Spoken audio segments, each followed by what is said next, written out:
listening to Clarity on Fire, a podcast for people who know what they don't want out of their life and career, but aren't sure what they'd rather be doing. In a world where it's easy to exist, but hard to feel alive, we, Kristen and Rachel, two certified life and career coaches, are here to help you cut through the information overload, get unstuck, and focus not just on how you can have a career you're passionate about, but how to create a whole life that feels fulfilling. So join us here, where we serve up inspiration and down-to-earth wisdom in a way that only two best friends can. We want you to experience the relief of knowing that, yes, you're allowed to want more out of your life and career. And no, you don't have to wander through the dark anymore. Our job is to light the fire that shows you the way. Let's go.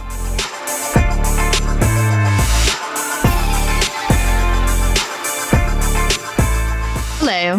Hello. I do like normal people. I love normal people. I identify as one myself. I think everyone should, even when it's technically not possible for me to be a normal person on this podcast, because we are by default the experts. I have defied convention, and we have been normal people on this podcast many times over. Positioned ourselves individually as normal people. Oh, and as Rachel is the expert. Oh, there you go. There's the distinction. That's not where you were going. Individually, we are not experts. The sum of our parts.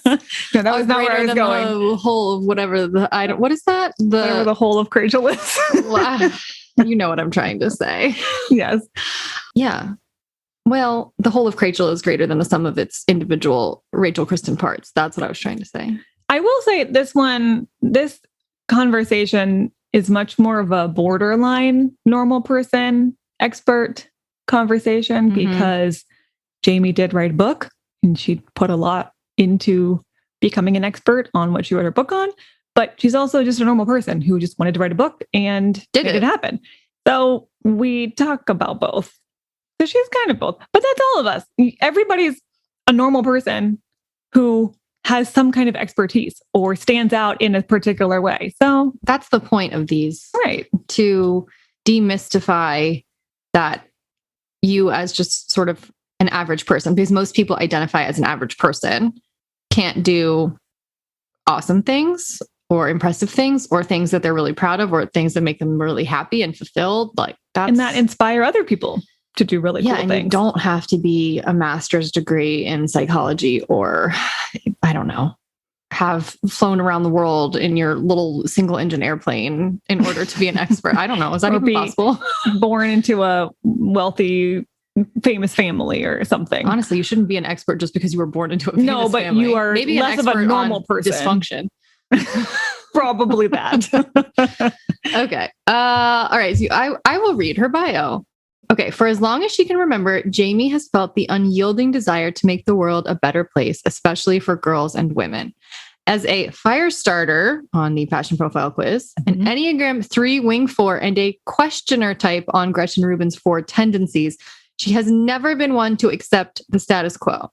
She began writing her new book, 7 Signposts, while in her former day jobs, plural, of software and management consulting and teaching at the university she graduated from. Now she is running her Jamie on Purpose brand full-time, which provides resources for personal and professional development for young professional women through her blog, podcast, courses, and now her book, 7 Signposts. The book is a guide for young women on how to navigate 7 of the most important decisions she must make to create a life that's aligned to her, by exploring the 2 most often debated right choices for each decision and encouraging her to trust the compass, not the map. Okay. I will say Jamie sent us her book ahead of time, and I was perusing through it and I was like, oh, this is a really cool concept. And I was getting interested in it. And then I talked to Jamie in this interview and I was like, oh, I love this. Like the way that the energy she brings to it and the examples that she gives, I was like, this is really cool. So it got me even more excited about what she'd created with this. And I'm like, this is going to help so many people, because when we'll talk about this a lot more when we jump into the interview, but it's a lot more about recognizing there isn't a right answer. And so many of us are craving that right answer. And so many experts are willing to give you the right answer. And Jamie's like, That's not how it works. Yeah. Okay. Well, I haven't heard this conversation, so I am intrigued. So let us listen together to Jamie. Hi, Jamie. Hi. I am excited to talk to you today for multiple reasons. First of all, you have been in our Clarity on Fire world. I feel like I've had clients call it the Clarity verse, which I love. So we're going to say you've been in the Clarity verse for quite a while now. So it's fun to be able to have you on the podcast because I know that you are an avid podcast listener. So it's always fun to be able to highlight some of our longtime listeners who have done something really cool, which you have done. Yes, it's definitely a little bit surreal. I'm really excited to be here. Oh, I'm excited for people to hear your story. I also am excited myself because I have so many questions for you, and I was trying not to ask you all the questions before we hit record. I'm like, Kristen, just wait. I'll learn about it with everybody else, but I'm just really eager to hear about this book that you've written. Yes. And I remember you and I talked, it was sometime last year. I want to say maybe like a year and a half-ish ago. That sounds right. Mm-hmm. And you mentioned that you were writing a book. And I was like, oh, that's really cool. And then you emailed me and you're like, so my book is being published. I'm like, oh my gosh, this has happened. This is a real thing. Yes. So this is really exciting. I want to hear a little bit about how that process of writing a book. I know people are probably like, Kristen, you keep interviewing people who have written books. I'm like, yes, I know. I love it. And I'm living vicariously through them. And so one day I announced the actual Clarity on Fire book. In the meantime, a lot of other people are doing really cool things and writing really cool books. So I am going to keep highlighting them. So I want to hear partially about that process because that's a really big goal. It's a really big achievement. And I actually think the content of your book is going to be so applicable and resonant with a lot of our people. I want to talk a little bit about what you wrote about too. So sounds good. Start. Do you want to just give really, really high level what your book is called and what it's about before we get into how did you come up with this in the first place and that whole process? Yes. So the book's title is 7 Signposts, Find Your Direction in Life's Foundational Decisions. And this book is about the 7 foundational decisions that every person needs to make in order to live a life that is aligned to who they are. And the way that the signposts are structured is it presents a topic that is, one of these foundational decisions. So, an example is passion. And then it presents the 2 most commonly debated ways to go about that topic. So, for example, for the passion chapter, passion signpost, it talks about passion is innate. So you were born with passion, and in order to live a passionate life, you should follow your passion. Or on the other side, you have passion is developed. So it's developed through repeated practice and developing proficiencies over time.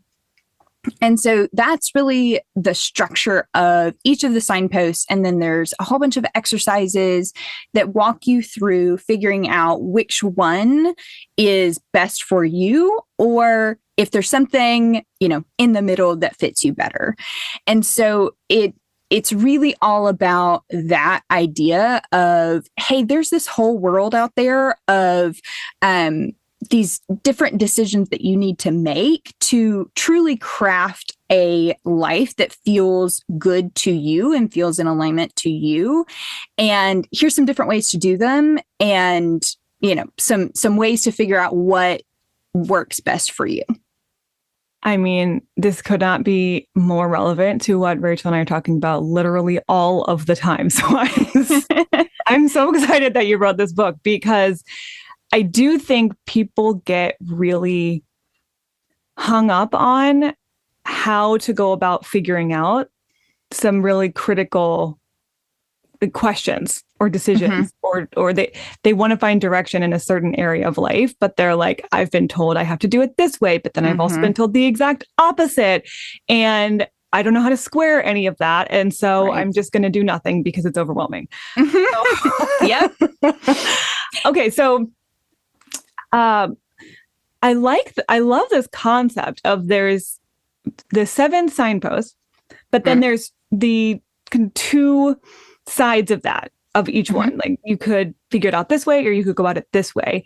Do you end up landing on a particular side personally, or do you end up landing on a particular side after some of the research or the deep dive that you've done into that? Or is this more, I'm going to help other people figure out which side is right for them? So it's both. In the book, I definitely share, hey, this is my take on this signpost. This is how I reconcile these 2 different sides. And most of the time, I end up somewhere in the middle, right? It's never a 100% this versus that.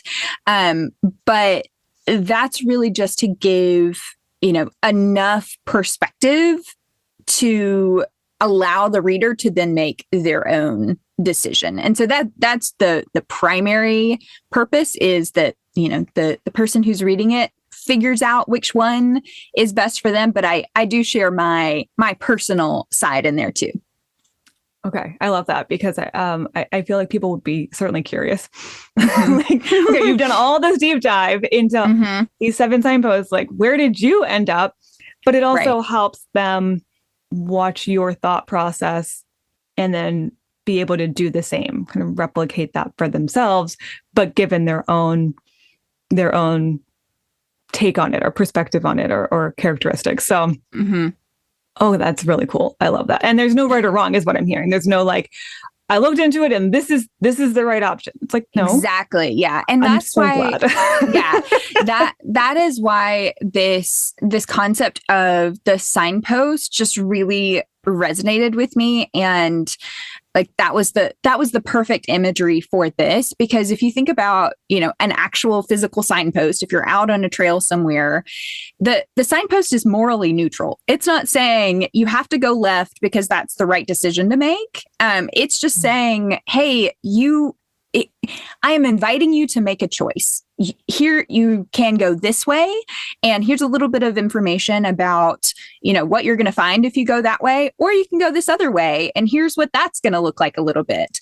And you can, pick whichever one fits you, feels right for you, feels right for the experience that you're after. And if you don't like either of those, you can make your own trail, or you can climb a tree, or swim across a river, or do whatever feels right to you. I love this so much, because I feel like for each of the signposts that you have identified, there are probably countless books that are declaring that one way of figuring that out is the right way. And your book is taking a step back and saying, whoa.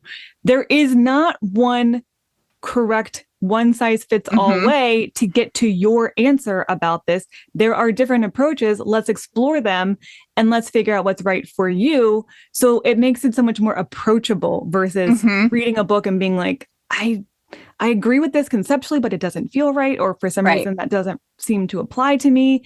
And so all of a sudden it makes the whole concept feel even harder to figure out, because the thing that they have declared, that this expert has declared is the answer to this big life question, doesn't fit you.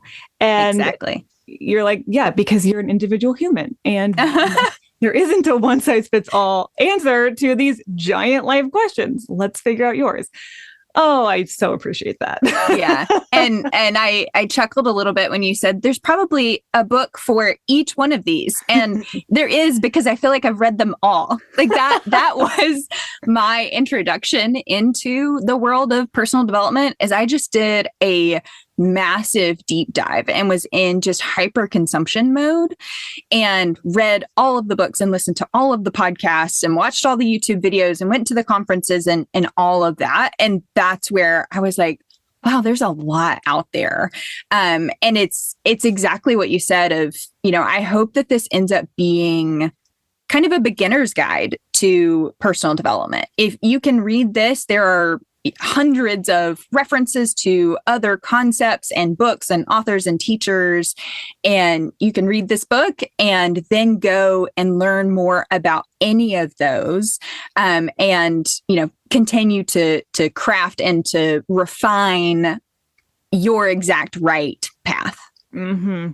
Yeah, I feel like you have you've become almost a concierge. So it's like, instead of you having to go and find all of these different things and sort through them, I'm going to just distill down, okay, here's some different approaches. Let's figure out yours. And then you can do a deeper dive based on where you land and what feels right for you. But if you're completely overwhelmed about where to even start, let's just back up, figure out what's right for you. And then you don't have to do all of the digging. Like you've kind of done a lot of that digging for them.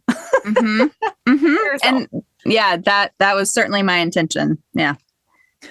So you started to, I think you're kind of getting into a bit of your process, frankly. Like you had to go through massive consumption of so much content, so many different ideas and concepts and personal development arenas and books and conferences and podcasts and all the things.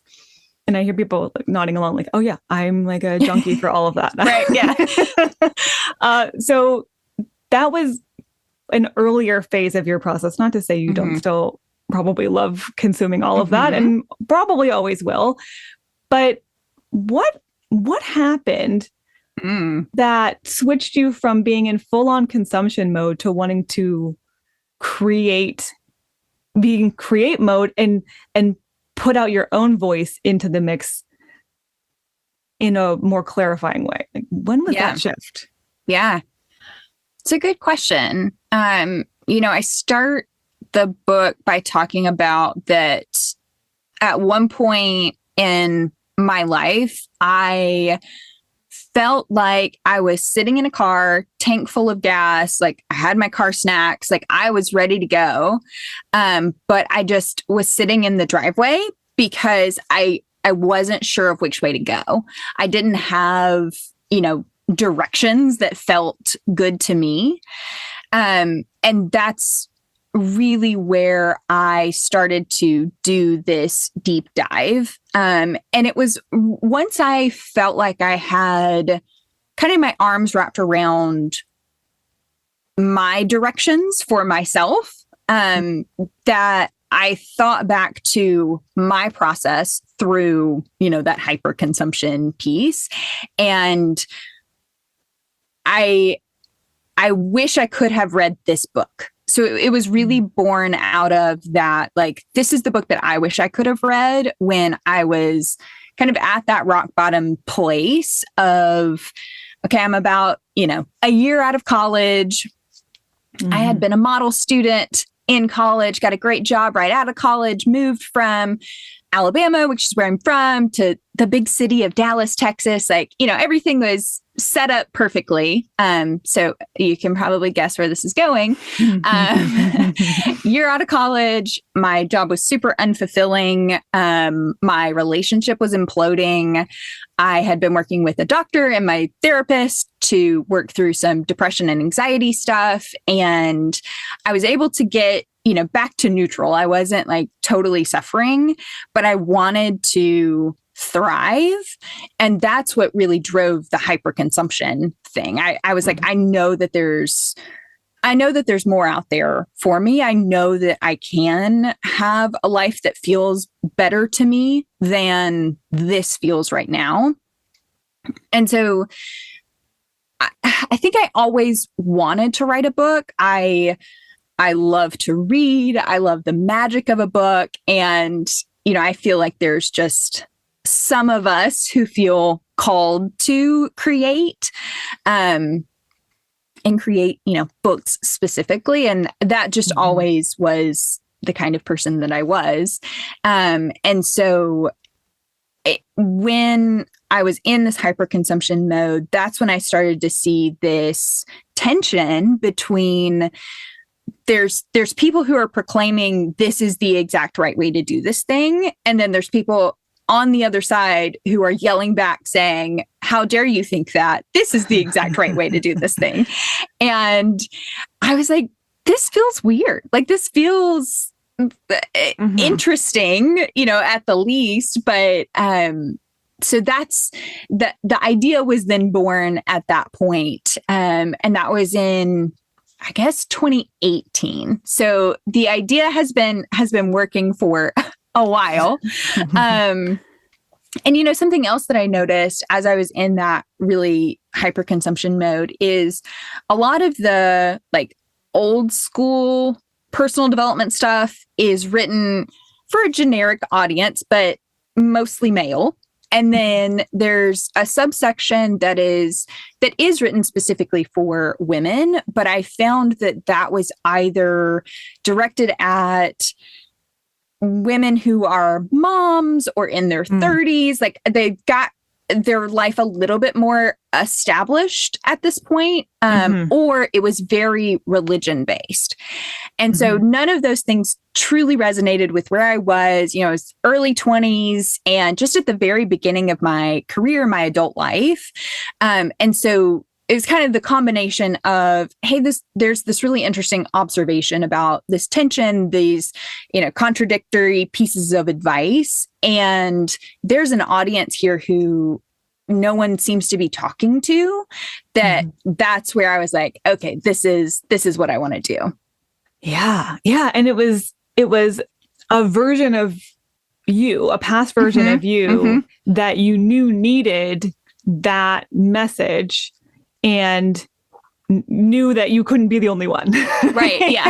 Yeah. You're the only one who's trying to figure this whole life thing out and feeling very overwhelmed and kind of confused because there's conflicting advice out there.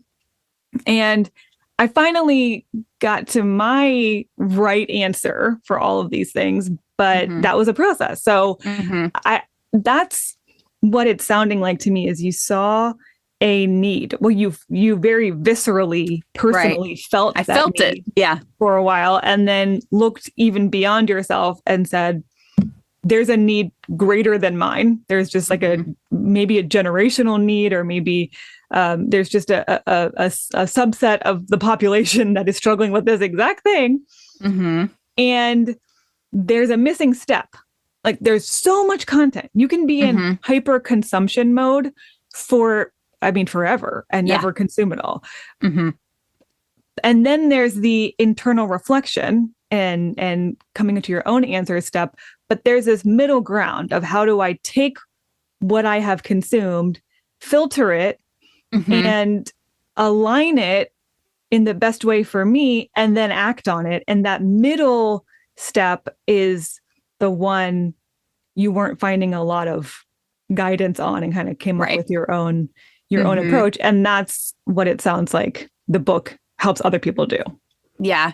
Yeah. And a central theme to the book is this idea of trusting the compass and not the map.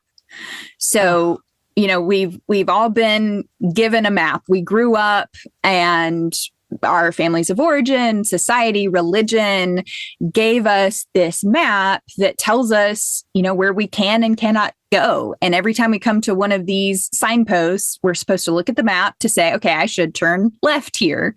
And I feel like at some point, everyone has a moment where they're looking at that map and they go, wait a second, like this doesn't feel good anymore. This doesn't feel exactly right.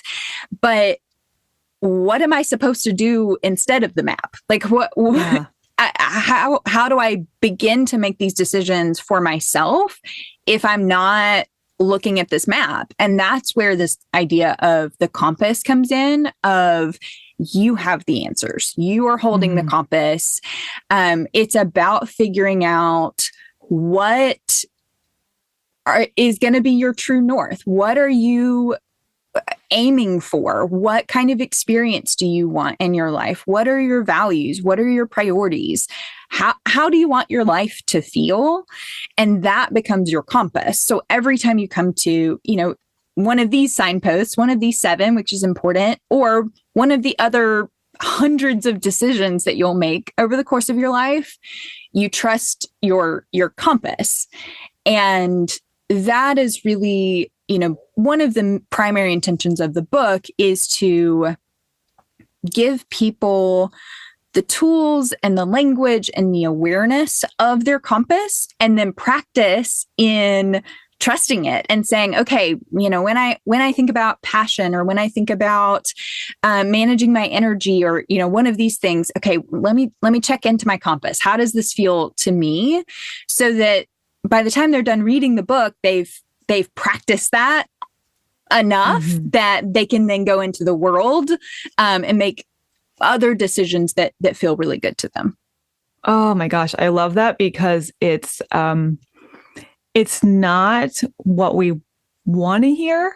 Right. Because everyone wants there to be a right answer. We just want the map to work. Like, just give me the map. I will follow the map and get to where I want to go. But somebody else built the map, because it's an external thing that you took on. Yep. And at some point, if somebody else built the map, or somebody else gave you the directions, there's going to come a point, and it might come in your 20s, or it might come in your 40s, or it might come when you're a grandparent, right? Like, I think maybe I've been following the wrong map. That's because it wasn't made for you. So even if what we want is there to be a right answer, that's not really the route to the life that you're truly imagining. And so I love this. It's a very visual concept. So that's how my brain works. I appreciate Mine that. too. Like the map versus the compass, right? The compass is your direction, your true north, which may or may not align with where the map is going. Right. So it sounds like you tried to write the book in a way where by the end, you've helped people reveal their own compass. I was going to say build their own compass, but I think it's already built. You just might have not be very well practiced in connecting with it and reading it and following it. Yeah. So recognizing and rediscovering your own compass so that you can follow that, even if it takes you off course of the quote unquote traditional map. Yeah. And I think you mentioned, the 3 distinct steps for me is, building that awareness, like rediscovering your compass. It is there, learning to read it and to trust it, and then to have the courage to actually act on it, because there will inevitably come a time where your compass is telling you something different than what the map is telling you. And that takes a lot of courage to be able to take that step and do the thing that is right for you, but might not, go along so well with what your boss expects of you, or your mom, or your friends, or, whatever it is. So that takes a lot of courage. And there's, another theme in the book is this. It's almost a pep talk. It is a reminder to people that you are so deserving of a life that feels good to you. You're so worthy of a life that is in alignment with who you are and who you want to be. So you can have that courage. You can trust yourself enough. You can make that hard decision to go against what the map is telling you to do, because you are so worthy and deserving of that. Yeah. I'm so glad you bring that part in, because I think that's where people can get tripped up a lot. okay, I can start listening to my own guidance, but what if it asks me to do some really hard stuff? What if I don't? It will. It will. And what if I am really scared of it? And what if I feel like I don't even, like, maybe I'm not even worthy of all the goodness it's trying to lead me toward. Maybe I should just stay in my lane, and stay in my box. So that I'm glad that's a part of it, because I've done enough coaching for the last decade to know you can have the clearest directions. Your intuition can be screaming at you for where it wants to go. But if you don't feel worthy of where it's taking you, you will self-sabotage time and time again. Yep. Yeah. I have to ask, because I have talked to enough people who have written books, and I've written maybe the first half of the Passion Profiles book that will one day come to light. So I know, even just from that bit and from the other authors that I have talked to and interviewed, something happens when you write a book. The process of going so deep into a particular concept that you want to bring out into the world forces you to experience it in ways that you thought you already had, but then there's like another level. So what was your experience of writing this book and reliving some of those big questions that led you to even identify these 7 signposts? Like, what came up for you in that process personally? Yeah. So it was definitely a process in kind of heightening my awareness of my own compass, because to your point, like, in order to write this from a place of authenticity, I had to be walking the walk, and I had to be really clear on what is my true north. How do I want my life to feel? What actions am I taking to make that come to life? And it was a lot of just even more self-awareness of, as I was asking these questions for myself and trying to figure out, okay, where do I fall? I had to answer these questions. And of course, I had some idea, going into the process of like, okay, I know kind of which side I align with. But in some cases, I actually surprised myself with the side that I felt like I aligned with more. The more that I thought about it, the more that I, really filtered it through my lenses. It was really interesting to see. And then, when you are thinking about, how do I explain this concept to someone else that I know intuitively, but I've never put it into concrete words before. So that process of just, do you know this well enough to be able to teach someone else, was actually super helpful for me. Like, there are entire sections of the book that I still have to like open up and read for myself to remind myself, like, hey, here's this idea that's really great for you, because this is the thing that you need to remember all the time. One that comes to mind for that one is, so there's this part that talks about the game of hot and cold. So when you're like you're playing with somebody else, the person hides an object somewhere. And as you take a step towards it, they yell hotter. And as you take a step away, they yell colder. So I personally have a tendency, when I have a hard decision or a change that I need to make, I freeze. Like, I just lock up and I get stuck, mostly because I don't want to make a wrong decision. Like, it's definitely like a perfectionism thing that flares up there. But I have to remind myself the game of hot and cold, where if you just stand still, you're not getting any more information. right? You have to take action to hear, okay, I took a step, towards the kitchen cabinet and it was hotter. Oh, I took a step towards the fridge and that was colder. And so that process of like taking action gives you more information. And, along with that, the game doesn't end when you take a step and you hear colder.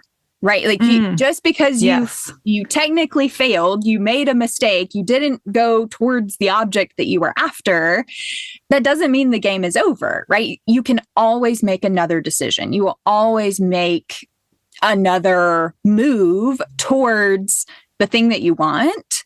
And if anything, now you have more information. You can make a better decision next time on the other side of the mistake or the failure.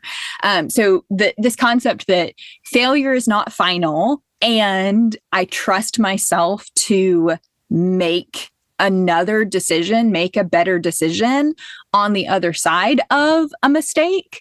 Those really crystallized for me as I was trying to articulate them in the book. Yeah. I've used that analogy before too. I think it's such a perfect one, the hotter colder game, because I think pretty much all of us played it as a kid. Like we know the like, you're getting warmer, hot, scalding hot. But we also were never really that discouraged when you got colder. Like, okay, I'm going to turn around. I'm going to try a different direction. It was not a big deal. It was just clarifying information. And clarifying information doesn't only come in wins. Right. Successes. In fact, sometimes the most clarifying comes from having the opposite experience and getting colder and realizing I am freezing cold. This is wrong. I need Let me make a big change. Something else. But that is clarifying. And you need all of that context to be able to know what is right for you.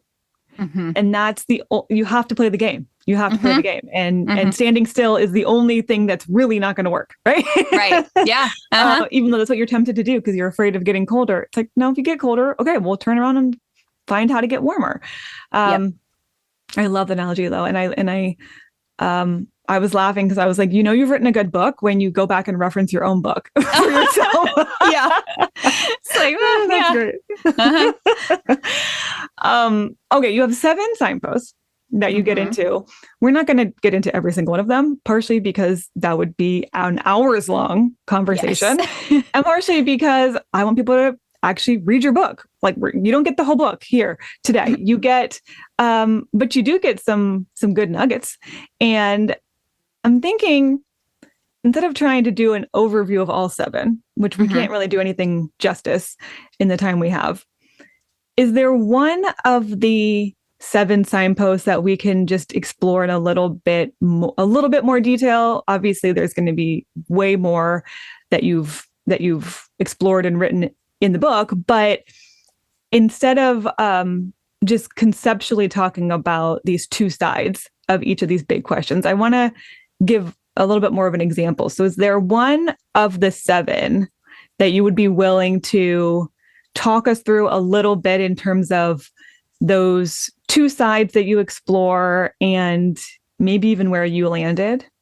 Yeah, absolutely. So the one that comes to mind that I think is illuminating for people is signpost 4, which is explore your self-love. So that's the topic. And then side 1 is that self-love is a mindset. So that's the side that says, self-love is primarily in how you think about yourself, how you feel about yourself, those pieces. And then the other side 2, is that self-love is action-based. So self-love is primarily found in the actions that you take, the things that you do that honor your physical body and your energy and boundaries and all of that good stuff.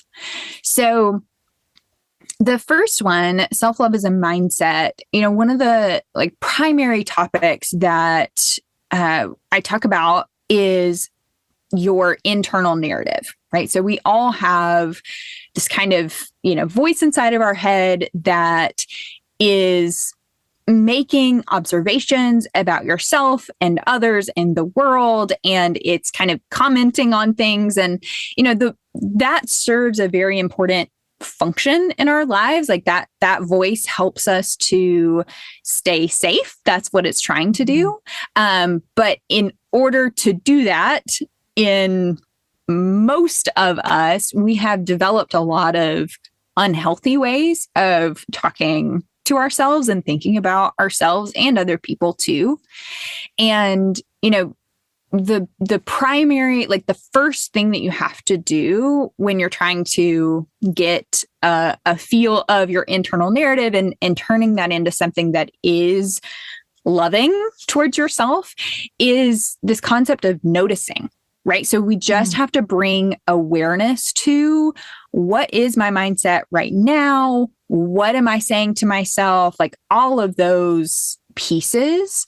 And, some exercises for this are morning pages. I love morning pages where it's that process of, so morning pages, I know y'all have talked about it, The Artist's Way, Julia Cameron, this process of you just sit and you write for 3 pages, everything that comes to your head.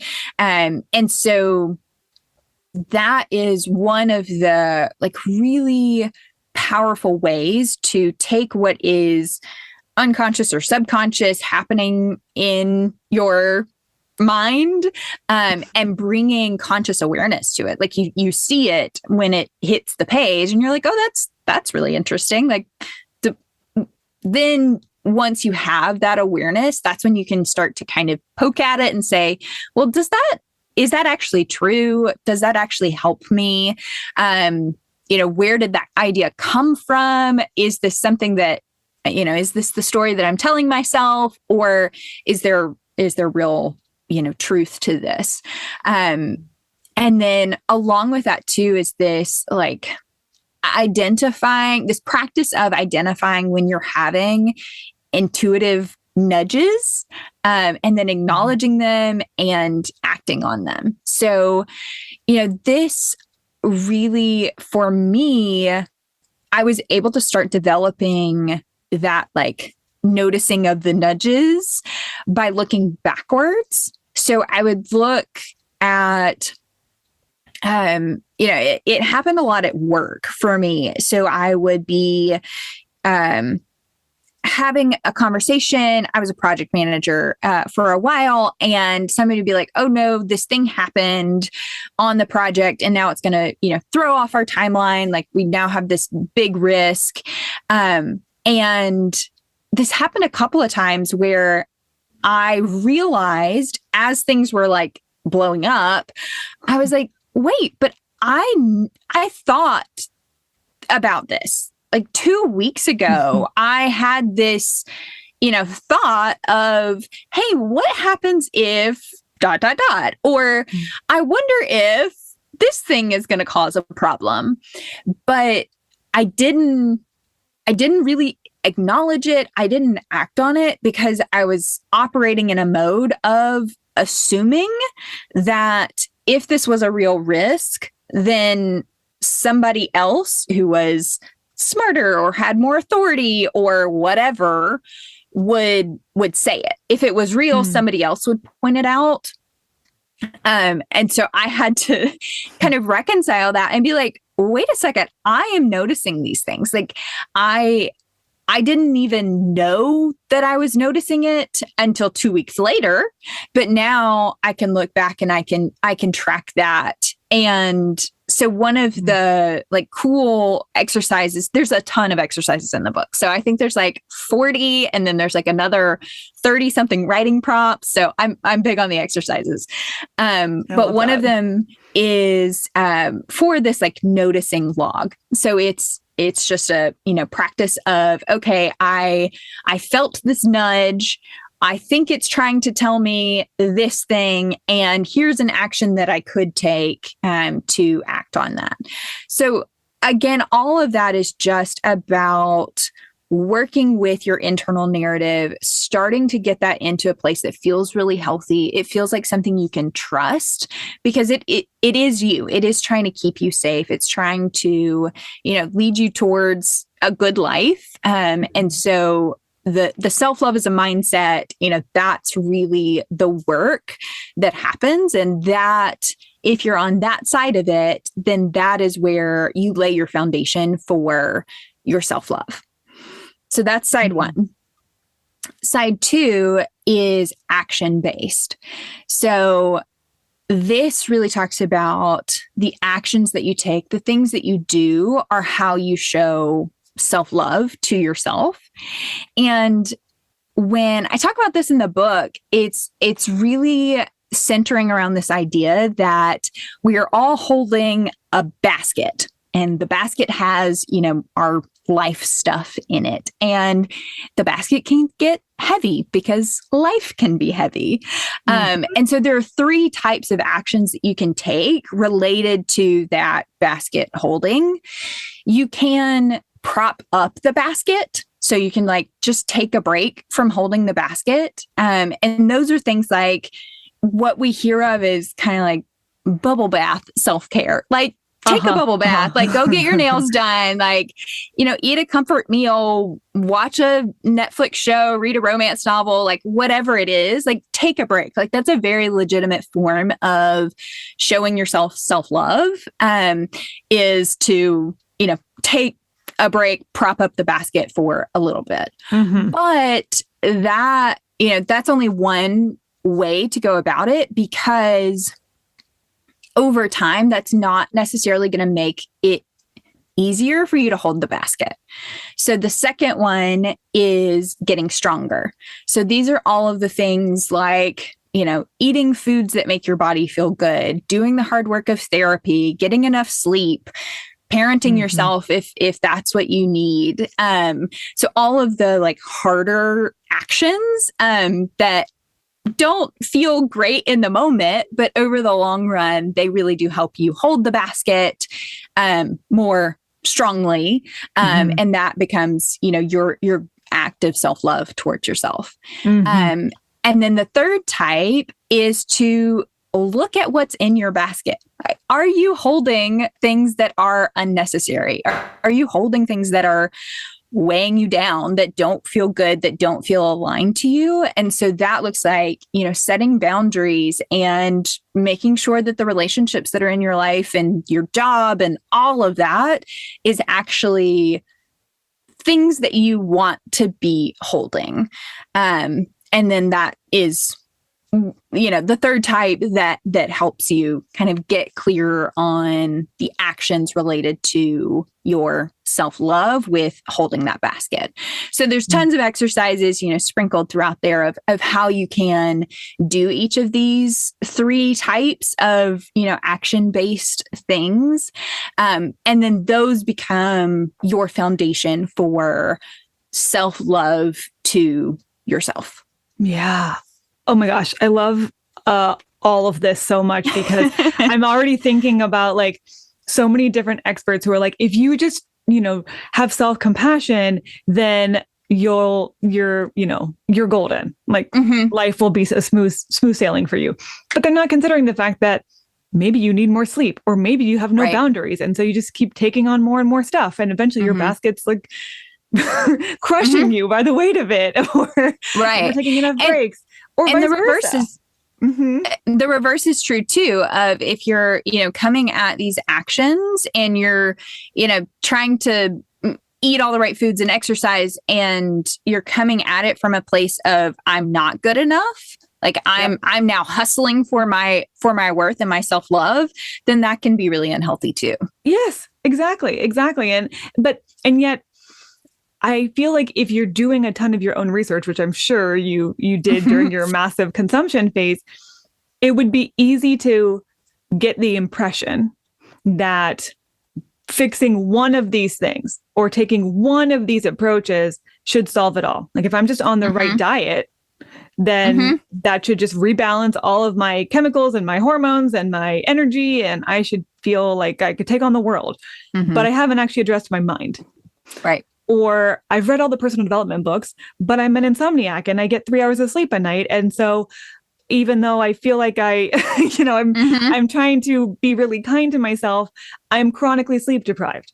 Or I mean, to like the body versus mind debate and caring for yourself, body versus mind. And I think when you get too deep into any one of those and it doesn't quote unquote work and like fix you and make your life full of rainbows and butterflies, right? Then you feel like, well, I must be doing it wrong, or there might be something wrong with me. And instead you're like, wait, there's just two approaches and a lot of facets of each of those approaches.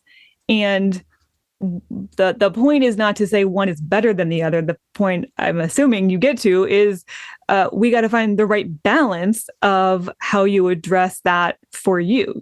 You might be pretty solid on one side and have completely ignored the other. And now we need to rebalance the scales.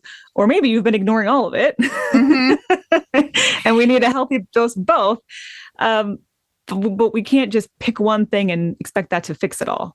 Right. And so then the choice for this one especially becomes what feels best to you to get started. You know, because this really is it everyone can read this and everyone, can benefit from it. But if you're brand new to this concept at all, maybe starting with this idea of the basket and, okay, I can take actions every day that are proving to myself that I love myself and I care about myself and I'm going to show myself compassion and, respect myself and all of those things. Maybe that becomes the place that you start. And then that lends itself into, okay, now I'm ready to start looking at my internal narrative. I'm ready to start connecting with and trusting my intuition and speaking to myself in a way that makes me feel good. And for some people, it might be the exact opposite. Maybe they have to start with this, like, okay, let me just, make nice with this voice inside of my head. And once I feel really good and solid and happy and healthy there, then I can transition over and start paying attention to some of the actions that I'm doing. Yeah, because you're right. I think where to start is so overwhelming. You get the awareness that I need to make some changes. I don't know that I've been treating myself with the way that I'm realizing maybe I want to treat myself, that I would like to treat myself. But trying to overhaul my diet and trying to overhaul my thinking and trying to reparent myself entirely is really overwhelming. Where do I even start? What's going to help me the most first and foremost? Or what do I need the most right now? Or maybe what's the easiest thing for me to address first? That's going to keep you from, you gave the example before of just standing still and overwhelm, right? Kind of the paralysis versus let's take that first step. So let's figure out how to start incorporating this for you. I'm just so grateful that you have been so cognizant of all the nuances of each one of these things. And I think that it gets lost. Nuance is, I feel like in just our modern world, nuance has just gone right out the window. Yeah. And everything is extreme and everything is right and wrong. There's a very kind of black and white approach to, even in the personal development world. I mean, in every big decision, there's this like right or wrong feeling.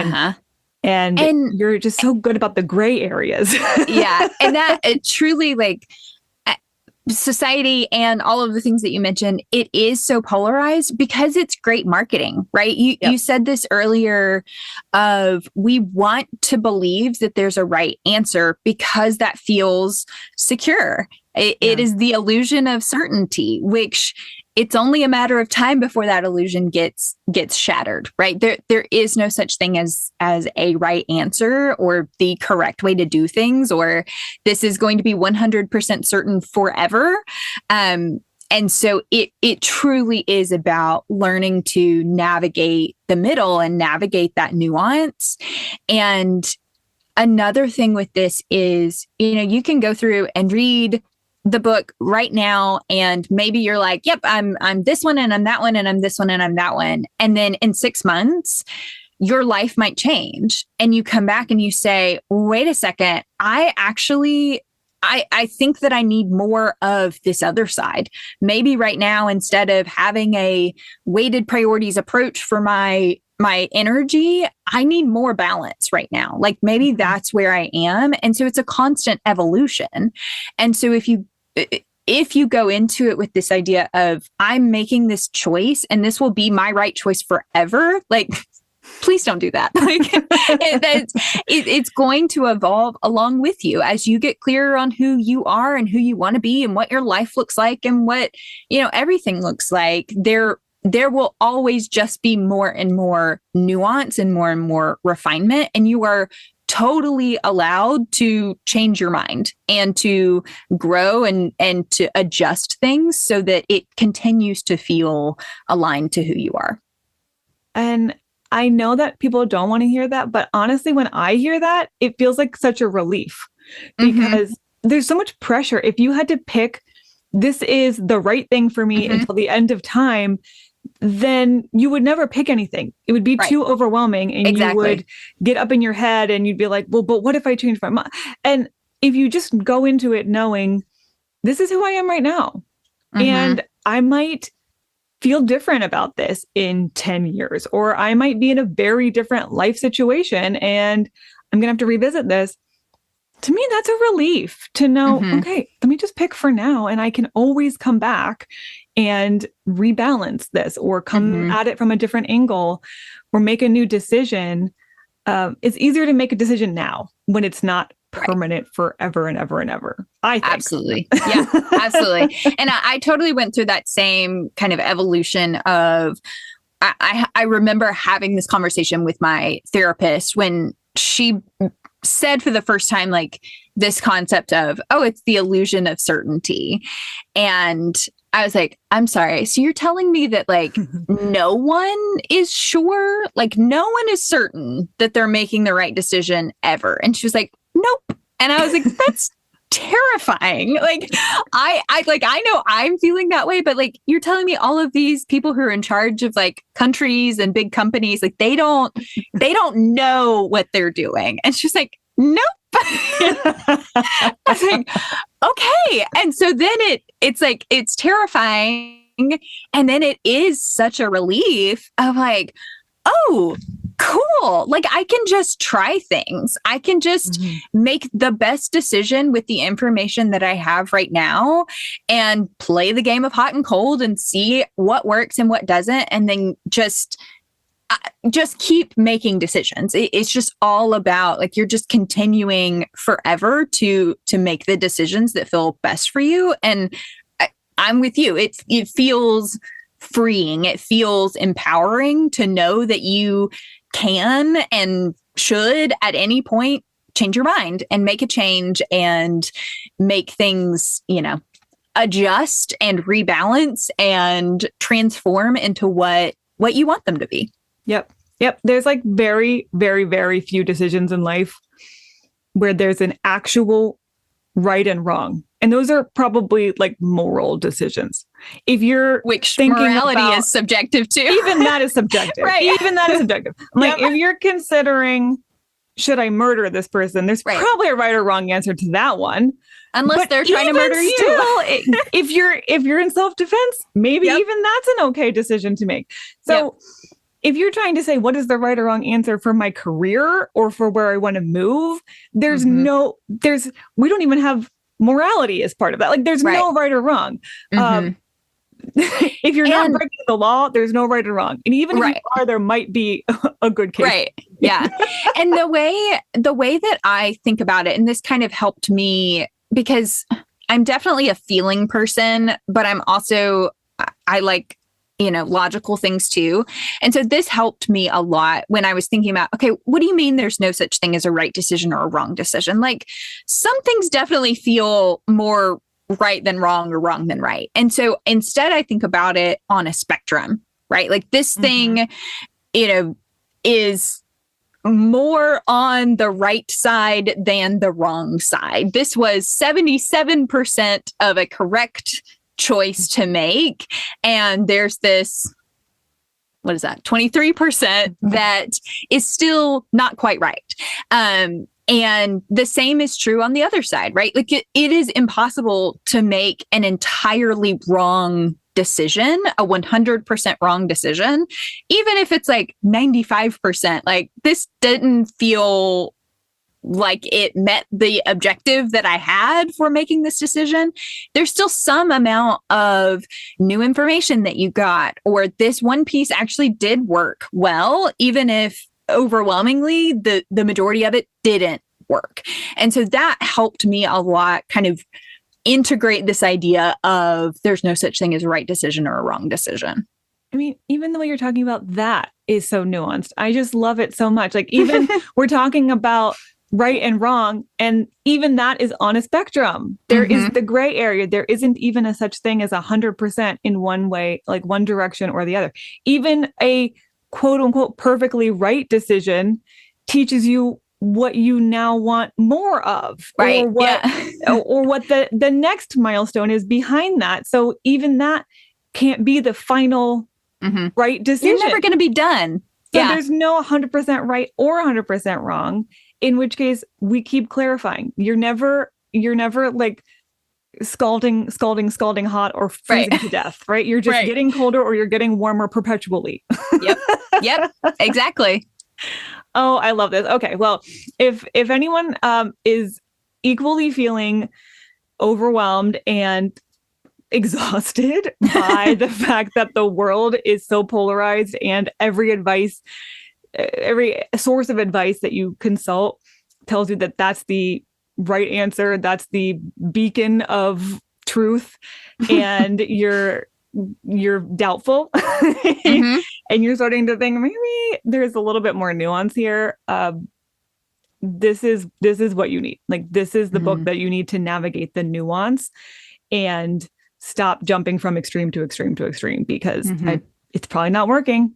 Never seen it work yet. So if it's not working for you, you're not doing it wrong. You just need more nuance. So thank you for writing this book. And thank you for being a level-headed, nuanced, gray area voice in this very loud, polarized conversation. We need it now, maybe more than ever, frankly.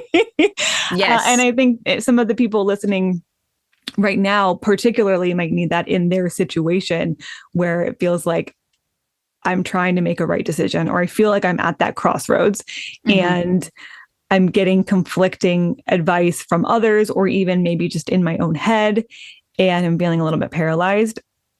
This is going to help you move out of that wilderness and find your own compass to navigate through it in a way that's actually right for you. So I'm very excited I want to ask you about all the other signposts too, but I'm going to refrain. Right. And we'll all dive into it a little bit more together. But where can people go find your book if they are like, yep, this is what I need. This is exactly the conversation I've been craving. Where do they go and find more about you and about your book? Yeah. So information about the book, you can go to 7signposts.com. So it's the number 7 signposts.com. That'll take you to the book website. There will be links to Amazon where you can get the ebook, the paperback or hardcover of the book. And then that website will also connect you to jamieonpurpose.com, which is my personal website. So more information about me and my blog and some courses and all sorts of good stuff there. And if you want to connect on Instagram, that's also at jamieonpurpose. Awesome. Okay. I will link to all of that in the show notes. So if you didn't catch that, just scroll down and you'll have direct links to where you can buy the book and where you can go to her site and Instagram and all of that. This was so much fun. I feel like I have like 6 more hours of conversation that I want to have with you about this, but maybe we'll continue it Sure. in a different forum later.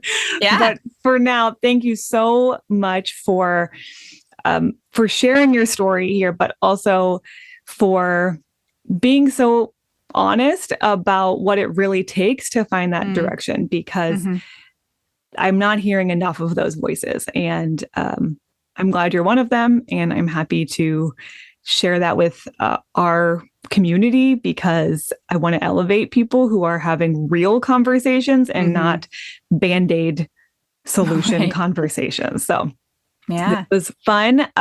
Please, everyone, go check out Jamie, read her book, let us know what you thought. And Jamie, I will be in touch later, because again, like I said, I have more thoughts and questions, but we can take them off the air. So I'll say goodbye for now. Wonderful. Thank you so much for having me. This was a blast. Bye-bye, Jamie. Bye. Okay. Well, if you enjoyed that conversation with Jamie, I hope that you will get her book, follow her, listen to her podcast, etc., etc. I'm sure we'll leave her info and how you can follow her and such in the show notes. By the way, after I interviewed Jamie, I was emailing with her and I asked to get updates about her book because I was curious about it. And so she put me on her mailing list for her book. And she just sent out an email a day or two ago saying it's become an Amazon bestseller in 2 categories. That's amazing. Within the first week. How cool is that? Great job, Jamie. Yeah. So big congrats to Jamie on that. And is this making you feel bad that we didn't ever finish that book that you started writing? It's making me itch to get back into it. But I'm also bad.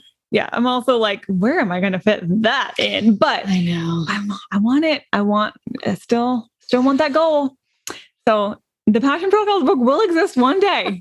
One day. I promise all of you. Retired and be like, myself. This is no longer relevant to me. I could have used this 40 years ago when I actually had a career. Our grandchildren's generation can learn about Passion Profiles. Great. What, for the jobs they don't have, because we're all living in the metaverse now, and because I don't know. Robots have taken over all of our jobs. Honestly, give me that basic, what is that? Universal basic income. Drivers are like, sign me automation up for the win. If I can get that universal basic income, that monthly cash. Okay. Funny. Well, anyway, let us know what you thought about this episode. You can leave a comment as always, and we will be back next Friday with, shall we say, an episode we've never done before. Yeah. It's unlike anything. I won't even say a special episode, just a very... Well, a momentous, monumental, significant, well... You'll have to just find out. Yeah, I mean, I'm scaring you and you shouldn't be. Are you trying to tease or scare? Neither. Okay. Inform. Okay. Okay. All right. Well, we'll see you back next Friday. Bye.